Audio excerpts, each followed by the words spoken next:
Welcome everybody to Against the Spread. This is your host DW bringing you all the sports news around the world. Today we're going to be talking about everything that's happened in the NFL the past couple of weeks, and let's get on to it. Alright, before we get into the NFL news, let's talk about some of the big college football stories this week. First off, I have that Jalen Hurts is transferring from Alabama. I can't say I blame him. At least he went about this the right way, playing through the whole season. He lost to a better quarterback, and you can't blame the coaching staff for making the decision they did. Tua was a Heisman contender this year, probably one of the better quarterbacks in the nation. Jalen Hurts, he has a starting job somewhere. We don't know where it's going to be. We don't even know if he's going to leave yet. It's just that he's entered the transfer portal. I'm sure that this makes a lot of Alabama fans upset, but you can't blame a guy for wanting a starting job when he deserves it. He did nothing wrong to lose that job. It's just that Tua was better this year. Also, we have some of the national championship stats. What happened there with Clemson stunning Alabama. It came out of nowhere. Start off with Trevor Lawrence went 20 for 32. 347 yards. That's more than most NFL quarterbacks threw this week, and 3 touchdowns with no interceptions. You can't ask for a much better day than that. 92.8 QBR. I don't think he could have done anything wrong against Alabama this week. On the other side of that, you have Tua going for 22 of 34. Not much different. 295 yards, so his average is a little bit shorter, but it's nothing shabby right there. The problem right here is 2 touchdowns with 2 interceptions. If you're throwing an interception for every touchdown you throw, there's got to be a problem somewhere.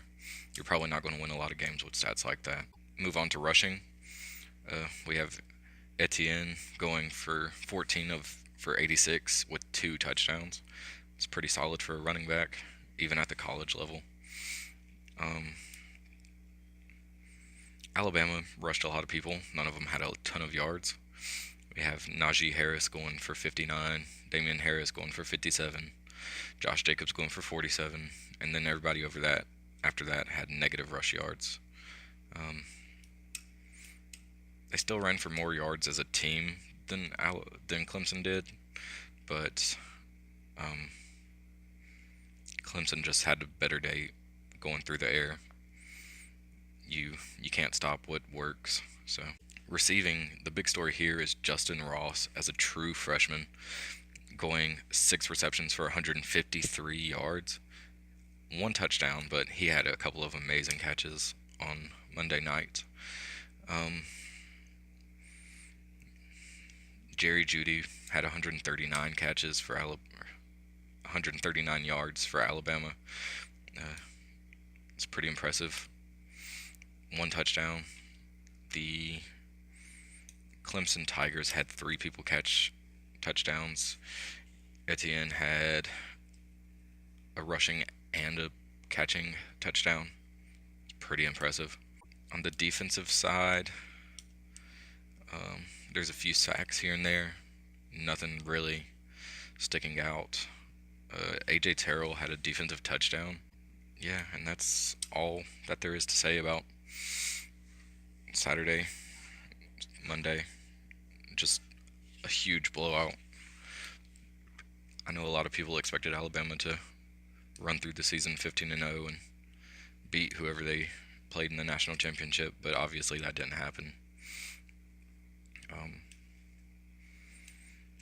It's going to be crazy to see what happens next year. Clemson's bringing back a lot of players, including Lawrence and Ross.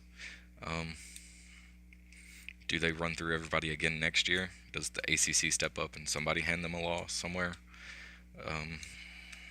Who knows? We know Alabama's going to be Alabama next year. Probably run through the SEC. Unless Georgia or Auburn has something to say about that. Alright, but let's get on to the playoffs this week. Starting off, we have the Colts versus the Texans. Um, the Colts came out to play, and the Texans just didn't this week. Um, Not much to say. Luck went 19 for 32, 222 yards. The big stat is that he had 0 sacks. The Colts' weakness the past few seasons has been their offensive line and their defense. So it's good to see that in the playoffs they're not allowing any sacks. It also goes for Marlon Mack running for 148 yards. Um, Quentin Nelson has meant so much to that offensive line this year. He should be in Rookie of the Year race, but he probably won't, considering that he's just an offensive lineman. Deshaun Watson, on the other hand, throwing 49 times, only had 235 passing yards, had 1 touchdown and 1 interception, but throwing 50 times when he's also your leading rusher with 8 rushes. There's no 50-50 there. The Colts came out and knew exactly what the Texans were going to do most of the time. The Colts actually ran more than they passed this week, and it shows with 222 passing yards, 200 rushing yards. Texans reached 105 rushing yards, but that's because Watson ran for 76 on his own. Big thing is T.Y. Hilton had 85 yards. He caught the ball 5 times, but he had 10 targets. I don't know if that's coming down to he's being guarded well, or he's dropping passes, or just not looking for the passes. But you can't have 10 targets and only 5 catches.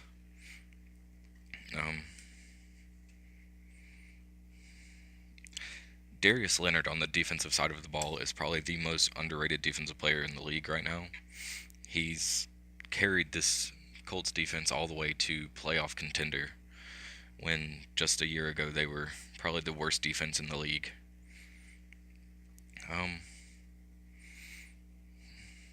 We'll see what happens next week with the Colts. If they come out to play like this, it'll be a very, very close game against the Chiefs, but we'll see what happens. Next up, we have the Cowboys versus the Seahawks. Pretty close game. Cowboys 24, Seahawks 22. A couple of late touchdowns here and there swapping. Dak with 22 of 33 with 226 yards, 1 touchdown, 1 interception. He got the job done at that position. There's not much more you could have asked of from him. Russell Wilson carried the Seahawks this week, and there's nothing other than that to be said about what the Seahawks did. 18 for 27, 233 yards, a touchdown pass. He got nothing out of the run game this week. Carson had 20 yards rushing. Penny had 29. That was the 2 leading rushers on the team. Carson carried 13 times for 20 yards. I don't know at what point they decided that they were just going to keep him out there, but I'm glad they stayed dedicated to the running game somewhat. The team as a whole only ran for 73 yards on 24 rushes. That's probably the reason they dropped this game, considering that Zeke had 137 yards on the other side of the ball. This is the reason Zeke was the rushing leader this year. He shows up. He's dangerous when he gets hot. So if the Cowboys come out and play like this offensively, if their defense steps up, they have a great chance next week. I don't know what their defense is deciding they're going to do. Cooper was a great trade get by the Cowboys, showing up, especially here in the playoffs, with 106 receiving yards. Anything over 100, you can't ask for much more than that. Lockett on the other side of the ball. This is what scares me about the Cowboys, is Lockett had 120 yards on 4 catches. That's an average of 30 yards a catch. If you're expecting to beat teams like the Rams and the Saints, you're not going to be able to give up that kind of receiving yardage to receivers at all, much less who the Rams and Saints have at this point. Um, the big thing this week, what ultimately cost the Seahawks, they almost pulled out a win at the end, but it just didn't happen. The discrepancy in the run game was a huge thing. The Seahawks only ran for 73 yards as a team. Zeke had that beat by over 60 yards. Um, the team as a whole on the Cowboys side ran for 164, uh, but I don't understand why anybody else would have to run much when Zeke went for 137. So there's that. Um, the Chargers and the Ravens, which a lot happened here. Um, Rivers went 22 of 32, 160 yards, no touchdowns, no interceptions. He ultimately was responsible for getting the ball down the field for Badgley to kick enough field goals to win this game. Um, Gordon went for 40 yards on 17 carries with a touchdown.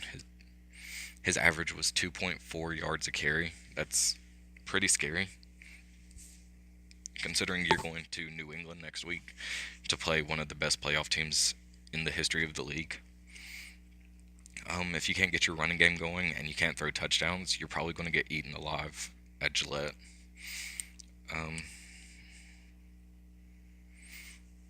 the leading receiver for the Chargers was Williams. He had 2 catches for 42 yards. Um, the Chargers receivers had 9 different people catch the ball this week. If you could spread the ball around like that and get touchdown passes, that would be great. But you got to get the run game started and throw touchdown passes, or else you're just not going to survive in New England. 5 field goals are not going to win you games in New England. Not this late in the season, especially. Now let's talk about the Ravens. What happened here? Lamar Jackson went 14 of 29 for 194 yards.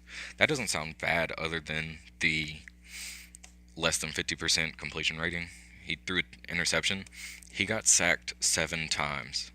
Where was the offensive line this week? Was he putting himself in bad positions, or was the offensive line just not trying for him? But 7 sacks is inexcusable on that side. With 7 sacks, he still ran for 54 yards. He was the leading rusher for the team. And this is going to be a common theme among teams that won this week, is that they ran the ball more. They outran the other team. The Chargers outran the Ravens, not by much, but they did it. The Cowboys outran the Seahawks by a ton. The Colts almost doubled what the Texans were doing with running the ball. So it looks like this postseason you're going to want to get your run game started first, so you're set later on in the games. But yeah, Crabtree on the Ravens side had 2 catches for 38 yards, but both of those catches were touchdowns. He did all he was asked to do in the red zone, that's for sure. Also, Dixon catching 3 passes for 53 yards. He is not a receiver. He did not run the ball very well this week. Nobody ran the ball very well this week for the Ravens. But that's the most you can say about what happened this week with the Ravens. They somehow came in late and caught up after being down 23-3. Got 2 quick touchdowns, but at the very end they couldn't pull it out either. 3 of the 4 playoff games this week were pretty close, and that's a good sign. Everybody loves to see close football this late in the season. You don't want to come out and just watch blowouts. Badgley hit 5 of 6. He did miss one, but kicking 6 field goals, I don't know many people that would hit 6 for 6. He came out and kicked field goals and did what he was supposed to do. He put the Chargers ahead. He kept them. He kept them up this week. The player of the game should have been Badgley this week. There's no question about that. Now, a big problem I saw this week with the Ravens is that Jackson fumbled 3 times. Yeah, they got 2 of them back, but if your quarterback is not hanging on to the ball and he's throwing interceptions, that's almost 4 turnovers you have just out of your quarterback. Um,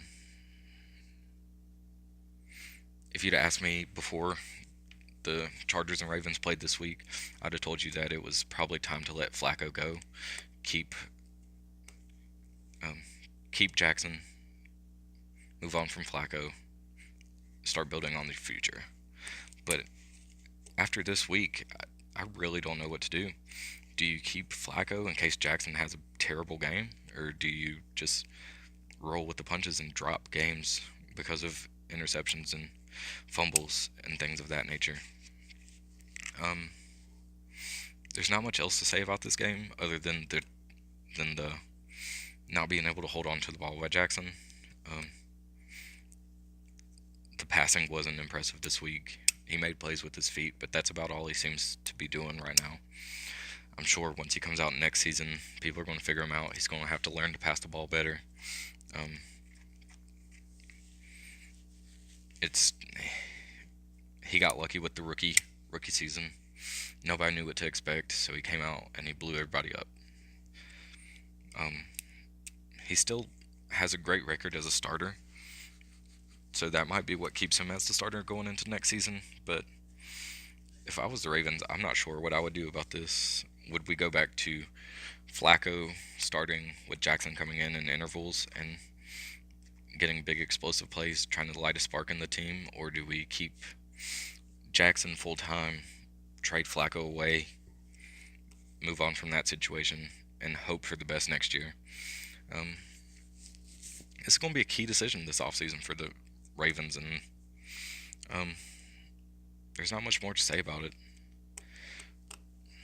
All right, now let's move on to the big game this weekend: the Eagles and the Bears. The Eagles squeaking one out at Soldier Field. Um, this this has got to be demoralizing for Bears fans everywhere. Um,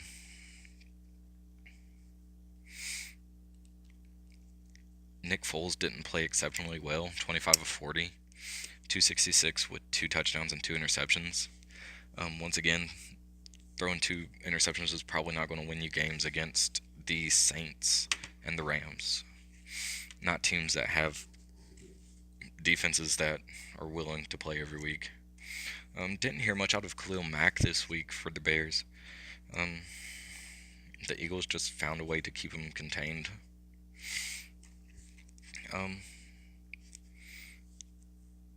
This is what's going to kill the Eagles next week is their inability to get a run game started just the same way as the Chargers are.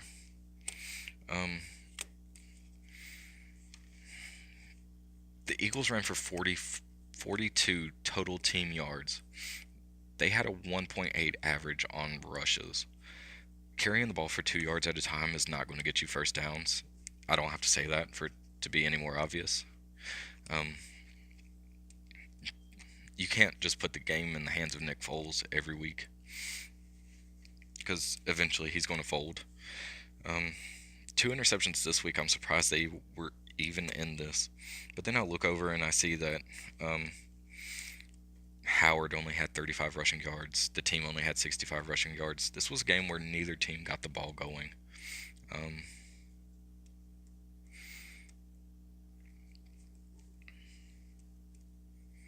The Eagles ran the ball more, but they never got the yards.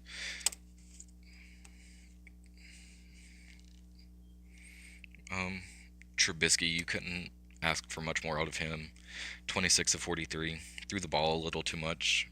But if you're not getting the run game going, then, there's nothing else you can really do. What works, works. 303. He threw for the most yards out of any quarterback this week and still lost. 1 touchdown. Didn't throw any interceptions. That's always good news. Um, Robinson was a beast this week. 10 catches, 143 yards, a big touchdown. Um, Golden Tate catching a touchdown this week for the Eagles was big. Alshon Jeffrey came over, 82 receiving yards. When Foles is only throwing for 266, you can't ask much more out of Jeffrey, catching 6 passes. But 10 of 26 of Trubisky's passes went to Robinson this week. That's alarming. Are other receivers not getting open, or is he just forcing the ball to Robinson all the time?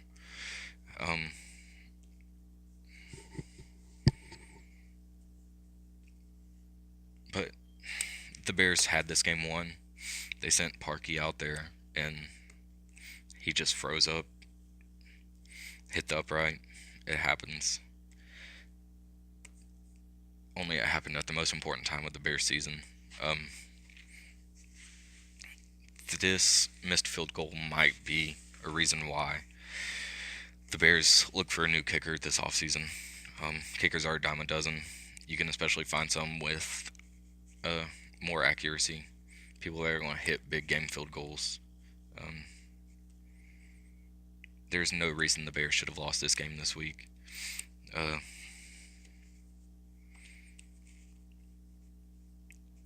Are the Eagles just doing something magical in the postseason again this year? Or were the Bears just not ready to play a playoff game this year? Only time will tell. We'll see what the Bears do next season coming out here.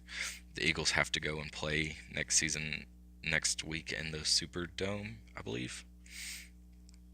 Let me check that real quick.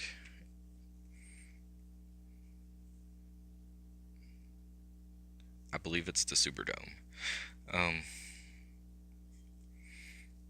But just the overarching story this week is that teams who ran the ball more, they might not have run for more yards, but they ran the ball more. Teams that ran the ball this week won. Outside of like the Bears-Eagles game, which came down to a missed field goal at the end.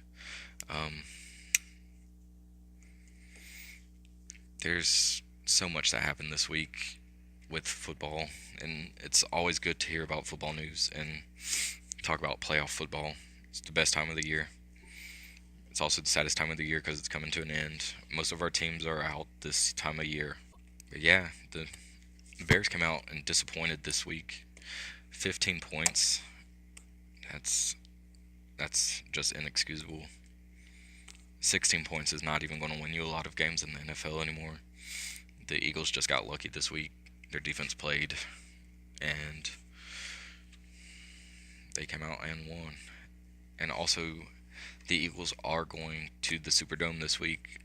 I doubt they'll walk out of that with a win. If they do, you better watch out, because the Eagles are coming for that Super Bowl title again.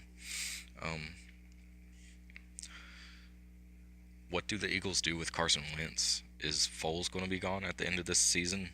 Is he going to catch a starting job somewhere else? Or is Carson Wentz going to have to move on? And the Eagles move on with Foles. Hopefully they win more games with Foles. There's nothing more you can really say. There's just a lot of questions that are going to be asked this offseason about a lot of teams. We're going to talk about that later on into the offseason. I'll start making videos about who and where people need to go, why they need to go there, and questions that need to be asked by all 32 teams in the league. But that's it for playoff football this week. Let's move on to some of the hiring news.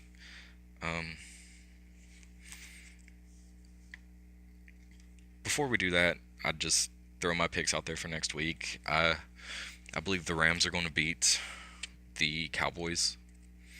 The Saints are going to beat the Eagles. I'm pretty sure the Patriots will probably beat the Chargers, depending on what happens with the Chargers' run game and getting touchdowns. And I'm picking Indianapolis to upset the Chiefs. Andy Reid just, once the playoffs come around, he just forgets how to coach. Um,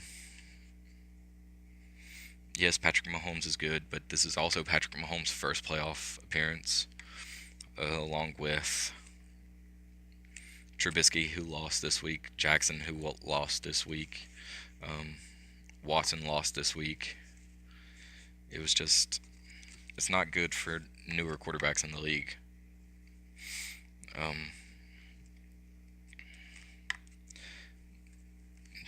that's about it for stories coming out of the playoffs this week, who the picks are for next week.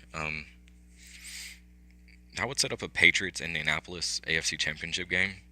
A lot of you know back when Peyton Manning was with Indianapolis, I was almost every year what the AFC Championship was, outside of the few years that Pittsburgh got into. Um, it's good to see old rivalries renewed. Alright, finally we're going to be talking about some of the head coaching hirings happening this week. Most of the vacancies have been filled, some of them with some surprising candidates. Most of them with surprising candidates.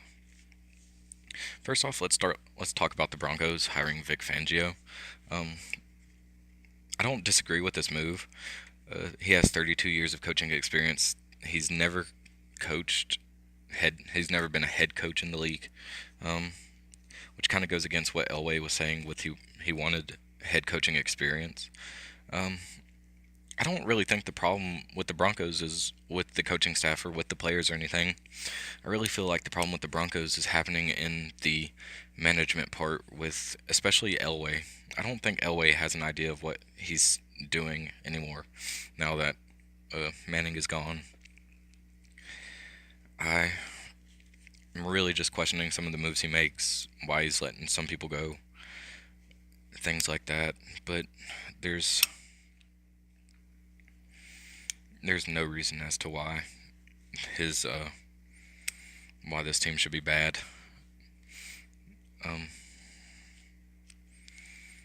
Maybe it was the head coach. Maybe they'll bring in Fangio and he'll coach this team to a 10-6 record. The big question they have this year is quarterback. Is Case Keenum going to come back and be disappointing again, or are they going to bring in a new starter? Maybe draft a quarterback? But the last time Denver drafted a quarterback, that didn't turn out well either with Paxton Lynch. He was probably a bust. He's one of the cases of where people fall in love with his physical attributes, not with his work. But other than that, I don't mean to run off on tangents, but other than that, Broncos hiring Vic Fangio is not a terrible move. Let's talk about the Cardinals hiring Cliff Kingsbury. This was simply a move to get Rosen better. They don't want to admit that it was a bust with the draft.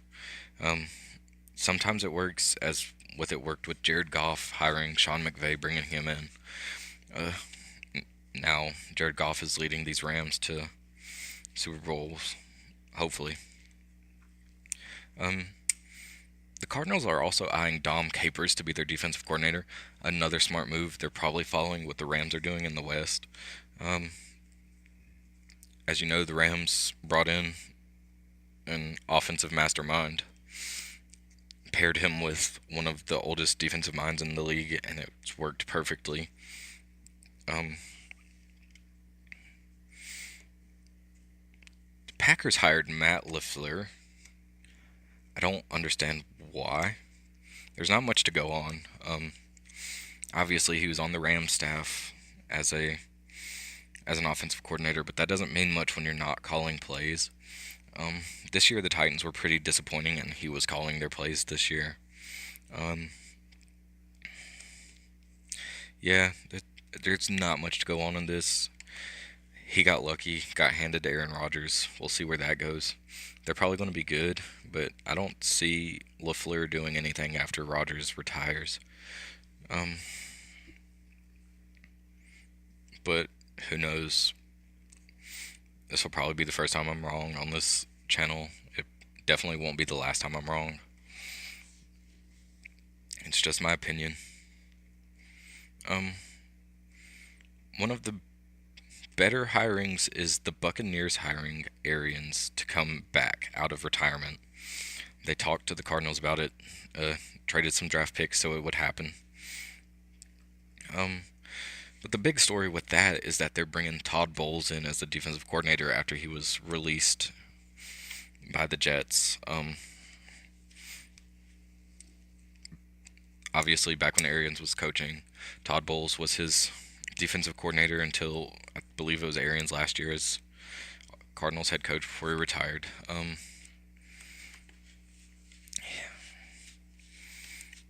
Arians is a great head coach. I'm sure the Buccaneers are going to be competing for that NFC South title. Might be a four-way race this year, depending on what Carolina decides they want to do. Also,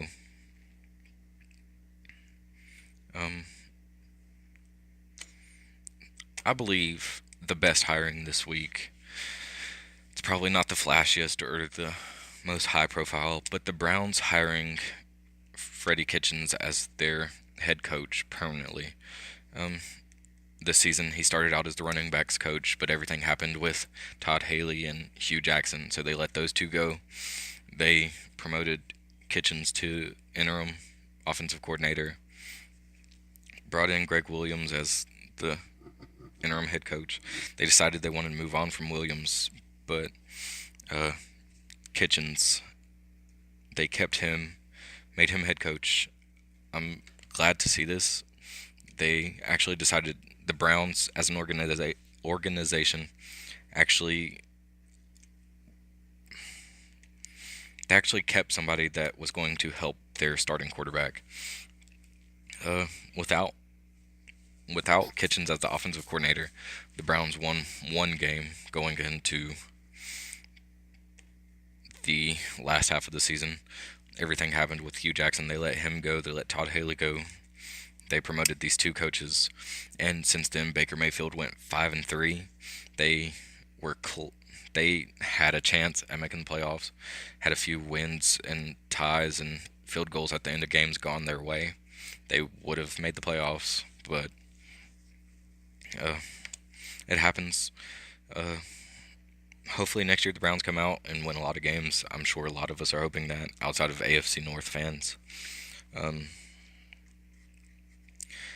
But I don't understand how you can wish the Browns any bad luck after everything they've been through the past 20 years, it seems like, where they can't find a head coach, they can't find a quarterback, or they have problems. They find a quarterback and can't keep him. Let's see the Browns get to the playoffs this year. Let's see that happen this year.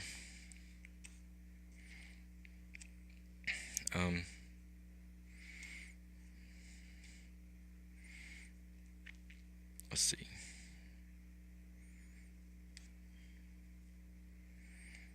All right, so that's it for the podcast. I thank you all for tuning in and listening. I know this is probably not the best podcast, but I really appreciate it. If you stuck with me through this whole 40-minute process of listening to me talk into a microphone awkwardly.